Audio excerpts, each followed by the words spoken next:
Good morning. आज बनवली होती ओल्या नारळाची खीर. पण त्याआधी ना किचन स्वच्छ करायला घेतलं. ही सगळी किचनची छोटी भांडी होती ती मी रात्रीच घासून ठेवलेली, जेणेकरून सकाळी सुकण्यासाठी वेळ जाता कामा नये.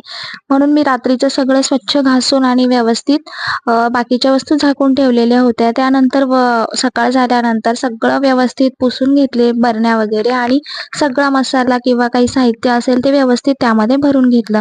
आणि ह्या माझ्या काचेच्या फेवरेट्स ज्या बरण्या आहेत त्यामध्ये मी आपल्याला काजू, बदाम, पिस्ता वगैरे ठेवते, जेणेकरून ते दिसतं पण आणि येता जाता मुलं पण खातात. तर किचन छान क्लीन असला ना की मला देखील जेवण बनवायला मज्जा येते. तर मागे सगळे खडे मसाले ठेवलेले आहेत, जे पण आपल्याला दिसले पाहिजे असे.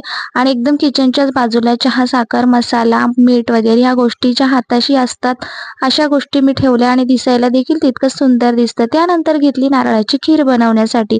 काजू, बदाम तेलात छान फ्राय केले, नारळ छान किसून